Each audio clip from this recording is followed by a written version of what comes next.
Hi guys, welcome to our channel mister సిస్నరీ. Bigg Boss Telugu season 9 fire storm రాకతో సరికొత్త రూపురేఖలతో ముందుకు సాగుతుంది అని చెప్పవచ్చు. బిగ్ బాస్ హౌస్లోకి వచ్చిన వారిలో అంటే వైల్డ్ కార్డ్ కంటెస్టెంట్స్లో ఆయేషా కొంచెం స్ట్రాంగ్ కంటెస్టెంట్గా కనిపిస్తుంది. ఎందుకు అంటే ఒక్కొక్కరి తాట తీసి వదిలేస్తుంది అని చెప్పవచ్చు. ఇక తాజాగా ఆయేషా రీతు దుమ్ము దులిపి పడేసిందనే చెప్పాలి. రీతు, నువ్వు అసలుకు ఏం గేమ్ ఆడుతున్నావు?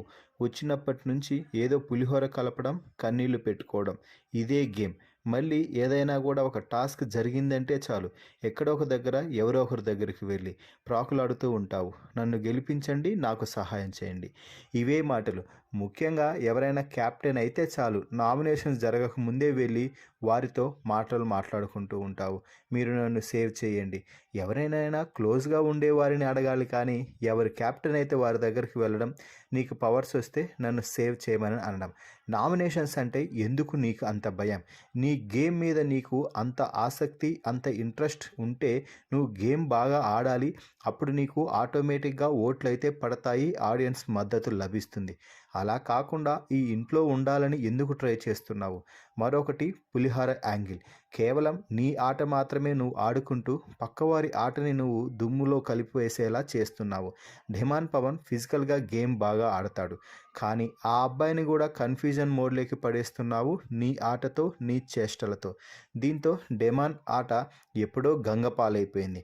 ఇక నువ్వు ఆట ఆడితే చాలు కన్నీళ్లు పెట్టుకోవడమే. ఓడిపోతే ఎందుకు నీకు అంత బాధ? ఓడిపోవడం, గెలవడం అనేది ఆటలో సహజం. అయితే గెలుపు కోసం నువ్వు కష్టపడాలి, కానీ ఓడిపోగానే నన్ను అందరూ కార్నర్ చేశారు అంటూ కుమిలిపోవడం, ఆ ఏడ్చడం ఏమిటో నాకైతే అర్థం కాలేదు. ఒక్కసారి ఏడిస్తే అదేదో ఎమోషన్ అనుకుంటారు, కానీ ప్రతిసారి ఏడిస్తే ఖచ్చితంగా యాక్టింగ్ అవుతుంది అంటూ రీతు దుమ్ము దులిపేసింది ఆయేషా. ఆయేషా మాట్లాడుతుంటే రీతు కనీసం కౌంటర్ కూడా ఇచ్చుకోలేకపోతుంది అంటేనే అర్థమవుతుంది ఆయేషా ఎన్ని నిజాలు బయటపెట్టిందో అని. ఆయేషా మాట్లాడే ప్రతి మాటకి కూడా ఇమాన్యుయల్, భరణి, రాము, సుమన్ శెట్టి, డెమాన్ పవన్, కళ్యాణ్ యొక్క ఎక్స్ప్రెషన్స్ అయితే మరో లెవెల్ అని చెప్పవచ్చు. ఎందుకంటే వారు కూడా ఇదే తరహాల రీతు గురించి అయితే ఆలోచిస్తున్నారు. ఎప్పుడూ కూడా డిమాండ్ పవన్తో పులిహోర కలపడం, లవ్ యాంగిల్ ట్రై చేయడం. లవ్ యాంగిల్ ట్రై చేస్తే ఖచ్చితంగా సీజన్ లాస్ట్ వరకు బిగ్ బాస్ ఉంచుతాడు అని అనుకున్నాడో ఏమో, కానీ రీతు వచ్చినప్పటి నుంచి అదే పని చేస్తుంది.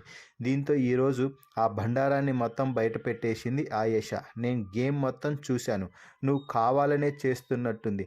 లవ్ యాంగిల్ ట్రై చేయడమో, ఏదో ఒక బాండ్ పెట్టుకుంటే ఈ ఇంట్లో కొనసాగొచ్చని అనుకుంటున్నావేమో. ఆ పప్పులేం ఉడకవు.